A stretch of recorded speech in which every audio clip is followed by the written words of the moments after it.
Olá, Júlia. Júlia é uma embriologista que trabalha em um laboratório de fertilização in vitro e deseja validar seu laboratório para poder realizar análise cromossômica não invasiva com a Igenomics. Para isso, ela contatou os especialistas da Igenomics e solicitou o kit de validação, que acaba de receber.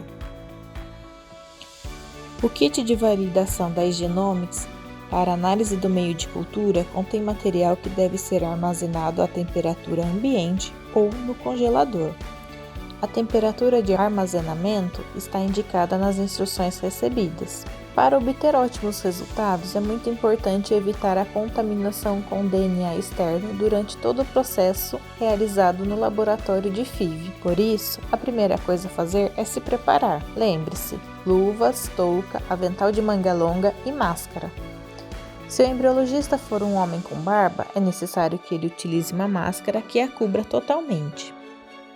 Todo o trabalho deve ser realizado dentro da cabine de fluxo laminar. Deve-se limpar a superfície de trabalho com DNA Away, que é um detergente utilizado para eliminar o DNA residual. Também é conveniente que a cabine esteja equipada com luz ultravioleta e que o material de trabalho seja exposto ao menos 15 minutos antes de iniciar o protocolo.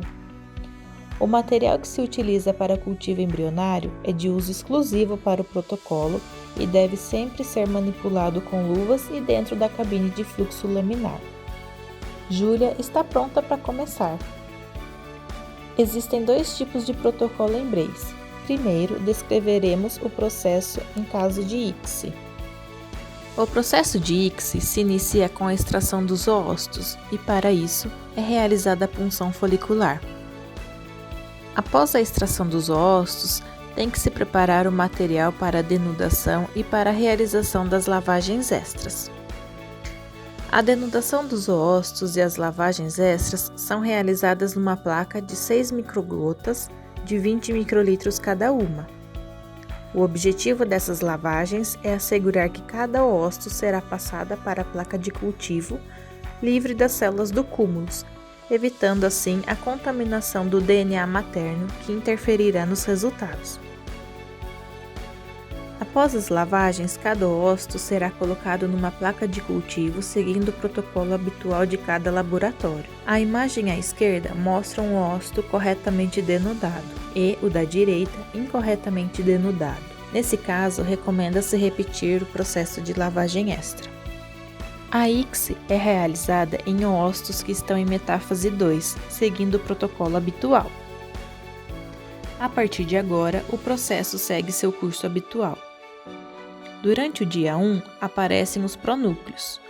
Durante os dias 2 e 3 de desenvolvimento embrionário, cada embrião será cultivado seguindo o protocolo habitual do laboratório de FIV. No dia 4 de desenvolvimento embrionário, começam as condições especiais de cultivo, recomendadas pela Igenomics para evitar a contaminação com DNA externo. A superfície de trabalho e o material necessário para as lavagens devem ser colocados na cabine de fluxo laminar, um para cada embrião, e as placas de cultivo embrionário de dia 4 a dia 6.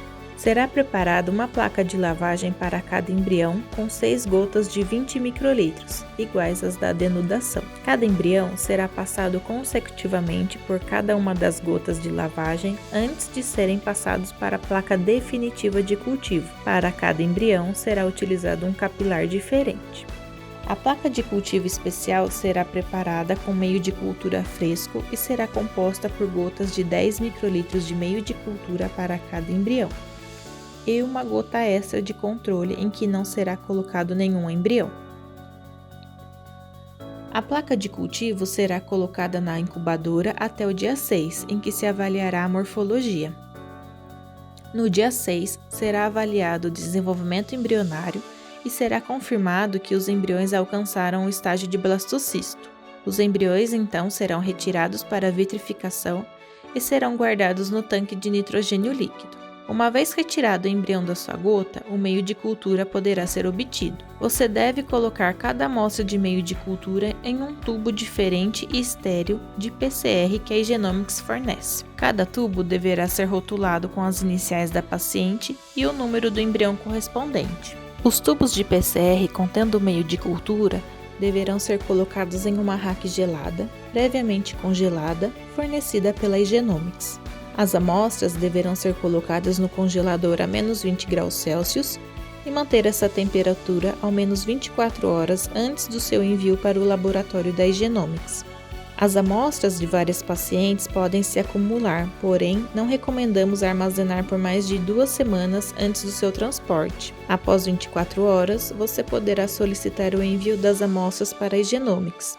Aqui, segue o resumo do protocolo da Igenomics para um ciclo de ICSI: punção, denudação, lavagens extras, ICSI, cultivo habitual até o dia 4, lavagens extras no dia 4, cultivo especial do dia 4 ao dia 6, vitrificação, aspiração, congelamento dos meios de cultura e envio para a Igenomics.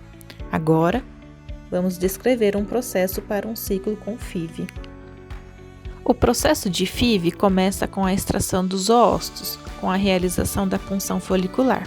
Depois da aspiração, é realizado o processo habitual de FIV em cada laboratório. A denudação é realizada no dia 1 para comprovar que a fecundação foi realizada de forma correta, indicada pela presença de 2 pronúcleos e 2 corpúsculos polares. Os embriões são cultivados seguindo o protocolo habitual.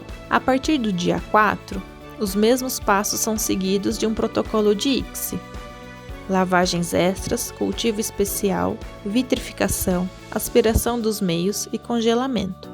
Após 24 horas, você pode solicitar o envio das amostras para a Igenomics. Aqui, segue o resumo do protocolo da Igenomics para um ciclo de FIV: punção, inseminação FIV, denudação, lavagens extras, cultivo habitual até o dia 4, lavagens extras no dia 4, cultivo especial do dia 4 ao dia 6, vitrificação, aspiração, congelamento dos meios de cultura e envio para a Igenomics. Júlia está completando o protocolo de validação em seu laboratório. Após a análise dos meios, a Igenomics enviará um informe de validação ao laboratório de FIV.